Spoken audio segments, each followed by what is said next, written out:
Perkenalkan, nama saya Nova Rizky Akbar dari Fakultas Ilmu Komputer dan Informatika, Prodi Teknik Informatika.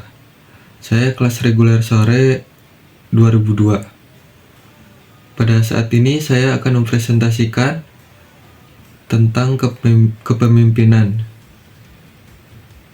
Ini untuk melengkapi tugas LDKM Hima tahun 2002. Pengertian kepemimpinan. Secara umum, kepemimpinan adalah sebuah kemampuan dalam diri seseorang untuk mempengaruhi orang lain atau mengarahkan pihak tertentu untuk mencapai tujuan. Teori kepemimpinan juga bisa didefinisikan sebagai kemampuan seseorang dalam mengelola dan mengarahkan sebuah kelompok dengan efektif dan efisien agar mencapai tujuan. Sedangkan Warren Bennis dan Brut Nanus, penulis buku Leader: The Strategies for Taking Charge, berpendapat teori kepemimpinan adalah kekuatan yang berpengaruh di balik kesuksesan suatu organisasi atau perusahaan. Seorang pemimpin harus bisa memobilisasi organisasi agar mencapai visi yang telah ditetapkan dan menjadi organisasi yang efektif.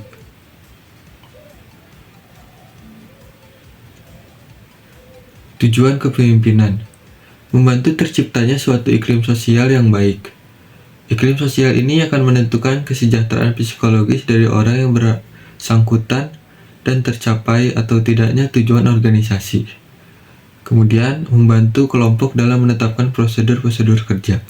Prosedur kerja adalah tahapan yang berurutan dengan tujuan supaya suatu aktivitas yang dikerjakan bisa berjalan dengan lancar. Membantu kelompok untuk mengorganisasikan diri. Koordinasi memiliki arti kegiatan penertiban, mengatur atau menciptakan segala sesuatu agar berjalan lancar secara bersamaan. Kemudian mengambil keputusan sama dengan kelompok. Pembuatan keputusan ini merupakan bagian kunci dalam kepemimpinan. Kemudian memberikan kesempatan kepada kelompok untuk belajar dari pengalaman. Fungsi kepemimpinan. Fungsi instruksif ini menempatkan pemimpin sebagai pengambil keputusan dan pemberi tugas kepada anggotanya. Kemudian fungsi konsultatif. Fungsi kepemimpinan ini menempatkan para anggota organisasi atau bawahannya bisa melakukan konsultasi dengan pemimpinnya untuk mencari solusi terbaik dalam mencapai tujuan bersama. Kemudian fungsi pengendalian. Fungsi pengendalian dalam kepemimpinan ini artinya pemimpin mampu untuk mengendalikan semua aktivitas atau pekerjaan anggotanya. Kemudian fungsi partisipasi.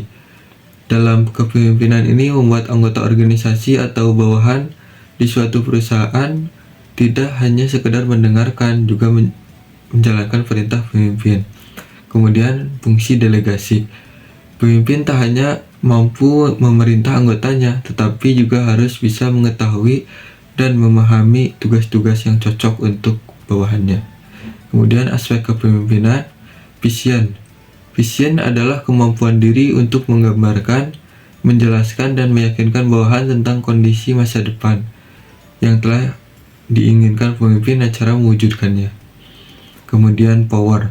Power adalah kemampuan diri untuk mempengaruhi, mengendalikan, dan menguasai orang lain atau kelompok, sehingga mendapatkan dukungan yang kuat dalam mencapai tujuan. Kemudian self-confidence.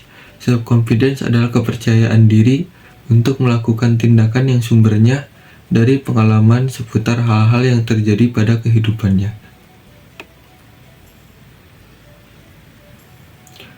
Langkah-langkah menjadi pemimpin yang baik di pekerjaan. Bersikap baik namun tidak lemah. Bersikap tegas tapi tidak kasar. Bertanggung jawab. Kemudian percaya diri. Posisikan diri sebagai panutan, bersikap terbuka pada ide baru, bukan memerintah tapi mengajarkan, memberi dan meminta feedback, ikut terlibat dalam diskusi dan berkomunikasi, mempunyai attitude yang tenang dan positif. Jadi, sebagai pemimpin itu harus bersikap baik, tapi tidak lemah. Kemudian bersikap tegas, tapi tidak kasar. Harus bertanggung jawab dan percaya diri juga. Kemudian harus terbuka. harus bisa menerima saran gitu. Bukan memerintah tapi mengajarkan gitu. Segitu saja presentasi saya. Terima kasih. Mohon maaf bila ada kesalahan dalam kata ataupun materi.